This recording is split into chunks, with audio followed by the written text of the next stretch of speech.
Hey team, we're just going to have a quick look at some of our attacking stuff this week. This video is for those that couldn't make it to our video session last night. We just spoke about how in Pen B as a group we've worked on transitioning to a back five.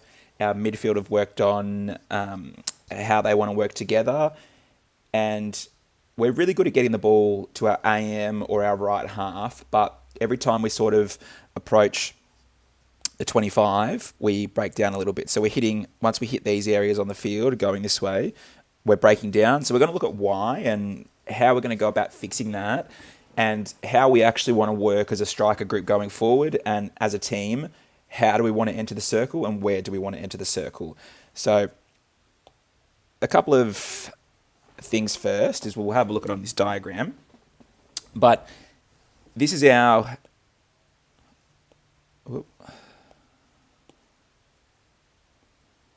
All right, so this is our attacking mid. This is our... Well, this is not working. All right. Attacking mid, right half. 3 strikers in the circle, 2 DMs, and our back 3. So we know that as a group, when we get the ball into the front half anywhere around here, we want to be connected in our back 5. We want to have our 2 DMs working in these channels. We want to have our front 3 in the circle, and we want to have our AM out wide on the left. So that's our starting position, something that we're pretty good at now, but our forward positioning just needs some work. So currently what we're doing is we're setting up, we've talked about how we want these to be our 3 starting positions. So our wide strikers stretching as far as we can. If the ball's in our front half, we want it, especially if the ball's coming into our 25, we want to be on the baseline. Really good starting spots. But I think where we fall away from this is once we started our starting positions, we don't have a clear idea of where we want to receive the ball and the spots that we want to take ownership in. So we're going to say that as a striker group, whenever the ball is on either side, we want the ball entering through these areas. We do not want the ball coming in through the top of the circle. Not to say that we can't do it, sorry. It's just this is our default. So when we're set up in our back 5 and we're going forward, we want to be coming in from the side and out wide. So what are we going to do? Starting positions, again, we know, really good. But what do we want to do here? So let's say we, get the ball. Let's say our back 3 is swinging this ball around, right? Like we like to do. We end up getting the ball into one of our DMs, then out to our AM, or we get this ball directly up to our AM. As a striker group, and we should all be thinking about this really, but what are we going to do to help this ball carrier get the ball inside the circle? So there are 2 options here for the ball carrier. He can run the ball into the circle, so we can give him space, or we want to give him passing options. But we want to give him strong passing options, and we want to be predictable to each other. So what we're going to do is we're going to say, whenever we have the ball out in these zones here out wide, and we're looking to penetrate the circle, if on ball side, so we want to give, where's this space to lead, but where's our leading position? So where are we going to lead to? So one position that we need to take is this position here. So we need to have someone in this T-spot area. The second position we need to have someone at the back post always. And the third position, which is we get a little bit confused with, is we tend to hover around this spot area. But the problem with that is that if we hover around here, this ball from here to here is too far of a distance. So if we put in a couple of defenders, right, we don't own that space. So we can see here that our defenders own all of this space. So how do we take control of the space? Well, it's really simple. What we do is we have our third spot up the top here inside the circle. So now what happens is we have our defenders playing off us, but you can see now that we own this space in here, right? And what this does for us is it allows us to isolate our wide player and give him the option to go one-on-one when we've got guys like Wes and Silas that can do that. Fantastic. But it also gives options. So we could have this wide player, first pass, right? Straight into the T spot. We receive the ball inside the circle on the T spot. We can then look to turn and give the pass. We can give it on a 90, or we just simply get a short corner. So that's our first option. Our second option is if this defender comes to block that run along the baseline, we have a simple pass to the top of the circle, where we strong receive in this position, and then we either win a short corner, or we could turn and have fire it to our back post for a goal, or we can receive, give it, if this guy's running, making a lead, to him, bang, bang. Or he receives, this DM's pushing up into the top of the circle, give the ball to the DM, post, bang, we look for deflections. So we start to give ourselves a lot more pressure inside the circle. So let's call it goal pressure, right? Or forward pressure. So just by our strong positionings inside the circle, now we have a foothold in the circle and we're controlling space, but we're also giving space, right? We're giving space for our ball carrier to work. We're taking this space, and we're taking the back post space. We've got a DM here who's available for an option. This DM can push up if he wants to. And we've also got this right half has the license to come and enter the circle in this area over here. So we want our right half approaching this side of the circle as well, so that if we do get the ball into the circle, right, we say we get this pass in the circle, now, if we can start getting some passes or we get a shot on goal, if there's a deflection or the keeper makes a save, we have this perceived pressure now. Well, it's not really perceived pressure, it is real pressure, right? Because we are all starting to get inside the circle in strong positions and take ownership. So that's the basic premise of what we want to do. So just to recap, the three main points here are: we need to have someone on the T-spot, someone at the top of the circle inside. We don't want this guy creeping out because we don't want to be taking this defender towards the ball carrier. And if this is a nothing pass, it doesn't achieve anything. We have to make sure that we stay inside the circle. So when we make the trap, we have an advantage. Same with this defender here. We can come out wide, but we want to try and stay in the circle, right? Our final position, we want to receive in the circle. And then obviously someone at back post. So let's go through a couple of clips, right? See what they do at an international level. So this is our current Australian team. This is the way our Premier League did it in recent years. It's not an uncommon approach. I mean, this striker movement is something that's pretty common and something that we need to be thinking about. So we can see here, right? They've played the ball up the line. They've had a player outside receive it and come into the circle. But we have a look here at the final positions of our three strikers. So one of the midfield players here has received the ball, but strong position at the top of the circle, strong position on the baseline, strong position at the back post. This is what we want to be doing. So here is, they do the same thing, but here's where we start to get into a few little variations that we'll talk about in a minute. So we're attacking the baseline, right? Well, we're attacking the sideline at the moment. We're playing really wide. We've got a guy in this strong position. This guy here on the T-spot, he started at the T-spot.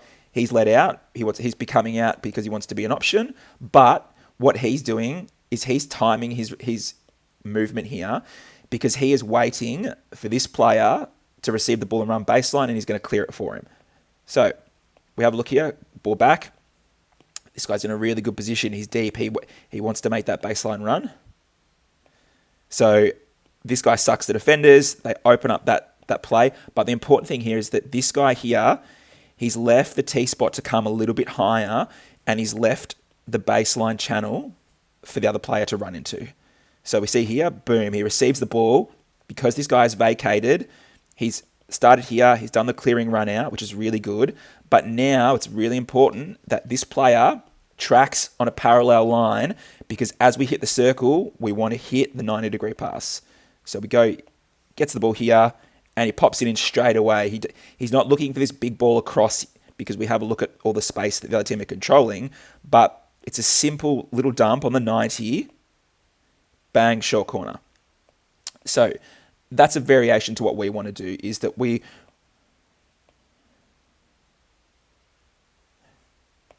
want to have a player here, and a player at the back post, but if our player wants to attack the baseline, we have to leave that position, come on the 90, and the guy that was here initially shifts his positioning. So we have a look here.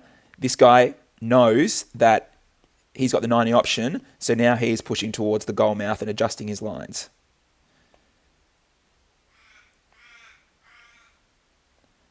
So we have a look here. Germany does the same thing. They start with the ball out on this side.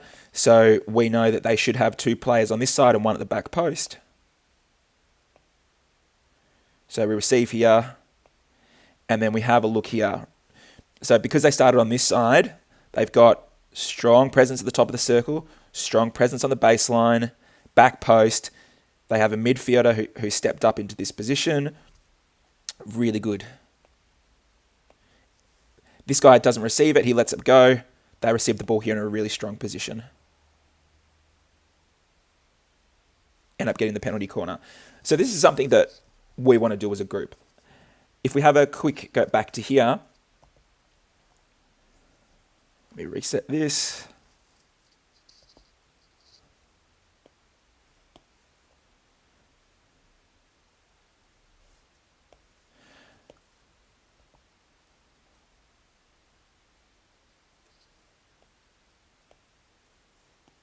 So if we have a quick look back here, all right, so let's just readjust our positions here.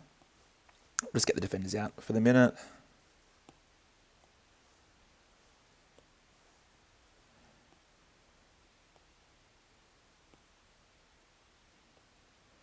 Okay, so let's just shift our back three up as well, because we're, it's in our front half. We've got a lot of control here. So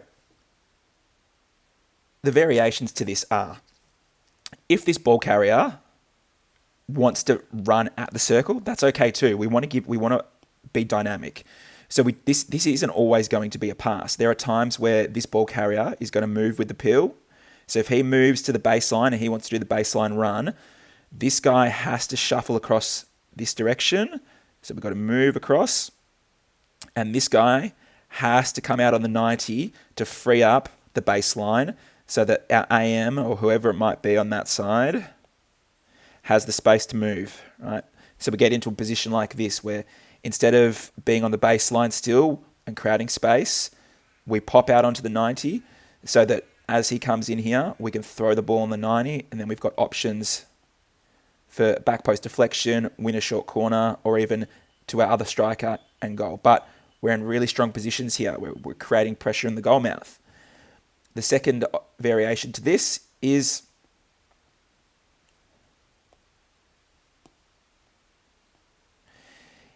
this player here. If this guy beats his defender and he wants to have a crack inside at the top of the circle, that's okay too. This guy holds his position. This guy shuffles. So this guy just takes his defender away. We allow our AM to attack the space. We have an option on the spot, option at the back post, in good positions. So, and the third variation to this is, well, what happens for whatever reason when we're in a situation where this is actually one of our strikers, right? So it could be a breakaway, it could be a turnover. Let's say we have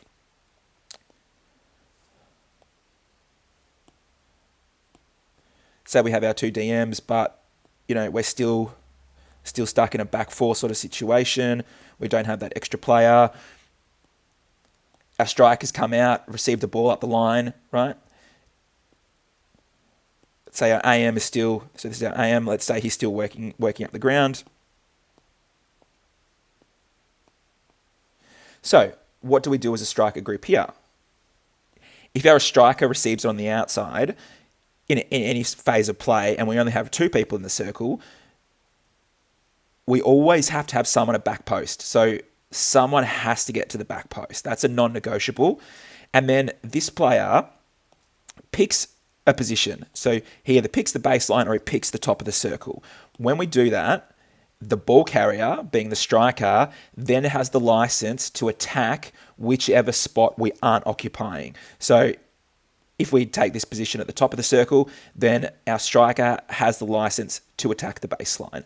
And vice versa, if we have one of our strikers on the baseline, then this player has the license to attack this part of the circle with the ball to create opportunities. And then hopefully at this point, we're starting to try and push players up. Our AM might be becoming involved. But they're the variations. Sorry, voice is going. So let's just have a couple... We'll look at a couple of our clips from the weekend. We won't look at too many, just to show you the difference between trying to do that and what we're currently doing.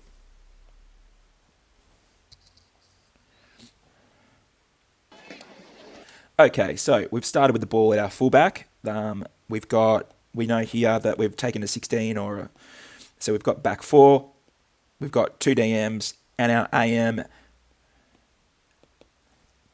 has chosen the far side, which is great. So this side of the field, AM side, non-AM side, we get a direct ball to our DM with one pass, which is really great. AM is on the same side, so we know here that we want to try and find our AM receiving the ball in this position somewhere. So Silas switches on here. Silas receives the ball. He's got all this space. This is now where our striker has to get to his starting position, right? He's got to take this man out of the way, and we've got to create space because we know that that's where we want our midfield to work into. But Silas does a good job of finding a pass to the DM. So we don't get our AM into this position, but we get our DM into this position, which is, hey, that's just as good for us. We're doing the right things. We're trying to get the ball into this area so we can attack the baseline. But we have a look at our circle presence. One striker, and then another striker right next to the ball carrier. So all we're doing now is we're giving all of this territory here is owned by KBH. We do not have ownership of this because we do not have our strikers in strong positions. So this striker needs to drop, get into this area here. This striker needs to come back in that space. And this striker's doing pretty well, right? That's a perfect position. We've got a back post. But by doing that, right, we suck this defender here. We suck him back because he's got to mark us. And we open up this space then for our midfielder to work. But instead, we don't. What we did, we all saw, we've created this wall at the top of the circle by bringing our player out to it and gives us nothing. So that's something that we need to avoid.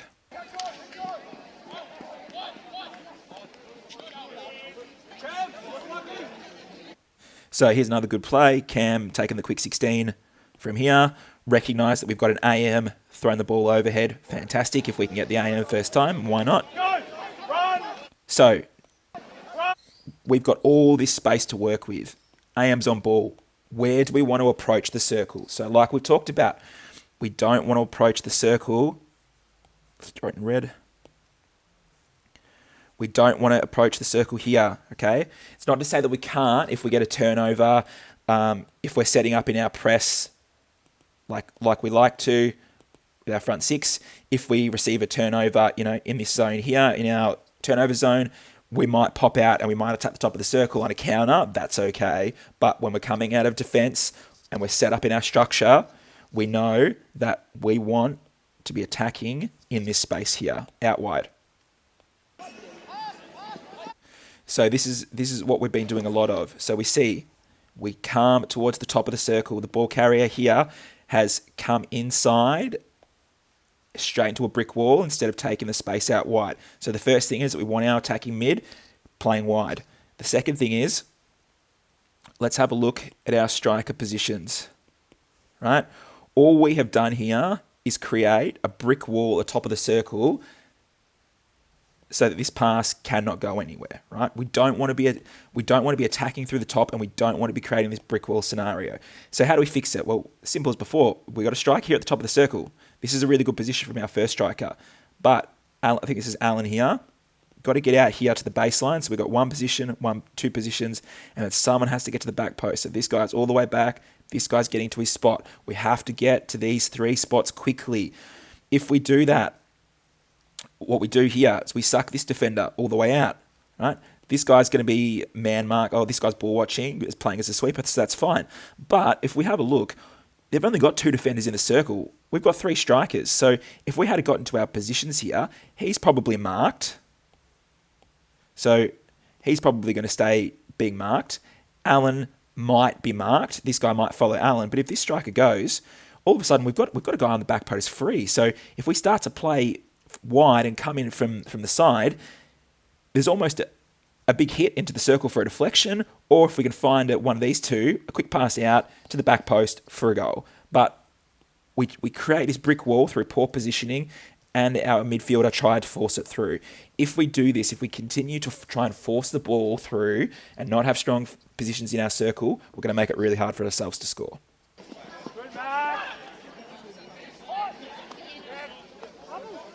So another one here, left half, ball up the line to the AM. Again, fantastic, right? This is really exciting for us. We're getting a lot of penetration down the side, and this is what we want. We are getting into this position here with our AM. We should be really excited by this. If we can get this next part of the step right with our striker group, we are going to make scoring goals a lot easier for ourselves, and we're going to have a lot more strength inside the circle, and we're going to start to own the circle. And that's what we want to do. We're talking about ownership here and how we help the ball carrier get it inside. So we get the ball here. What do we want to do? We want to have someone at the top of the circle. So this guy popping back in. We want to have someone out on the T-spot, someone on the baseline. So we're not far off our positions here. We can see that this guy could move maybe 5 yards back. This guy's starting position is fine, but then we've got to get to that spot and time our run, and we've got someone at back post. That's great. But we can see here, because our positioning here is too high to start with, we want our starting positions to be like this, right? We know that we want to start like that, and then we want to hit our spots, okay? So we want to be 5 to 10, we want to probably be about 5 yards away from where we want it, and then bang, lead, lead, lead. Okay, so starting spots, transitioning into the spots we want to find. So Wes does a really good job here. We isolate Wes one-on-one, but our DM here is too high. So we know that we want to give this space here to Wes to work, okay? Because we want Wes hitting the circle on this side, but our DM is just too high. So we would need to make sure that this defensive mid is sitting back a little bit, right? Because we want to have that passing option, and we want angles. We don't want flat passes. So if we put a DM here, similar to where Lockie is, but Woody drops here, then we push Lockie here, right? Because we want the other DM attacking at the top of the circle on this side. So we want one DM being the passing option, one DM getting ready to attack the circle, and we want this right half getting up, and our right half has the permission to get up to the top of the circle or just inside the circle on the right hand side. We want to create that pressure in the forward D. But Wes is good enough to beat this guy, right? So Wes is gone, right? Now we can really attack this circle. This is where it should be really exciting for our game. But again, we've clogged the space. So DM out, DM over here, striker, striker, striker. We start to do that. Wes has an option here. He can hit the guy in the T-spot. He can hit the guy inside the circle. We receive, we get a penalty corner, or we find a pass, or we have a shot on goal. But we find the T-spot, which is really good. We were really crowded in this side, but we still found the T-spot. This is really good, right? Great. Flynn gets it. I think it hits his foot, so we don't get the outcome. But that's a really good example of where we want to receive in that T-spot, and we just want to make sure that the other striker's at the top of the circle. So here's another one. Cam, direct ball out to our AM. We dump it to the DM, which is fine. I like this. DM to DM connection here. Fantastic. Right half looking to exploit. Really good. AM pushing up into this space. Great, but we need our strikers to work here. Again, really exciting. So we found our AM again in this space, which is what we want. We want our AM receiving the ball in this part of the ground. But we have a look at our strikers. 2 at the top of the circle next to each other. Braden looking to attack the back post. So we've got one guy looking to attack the back post, which is fine.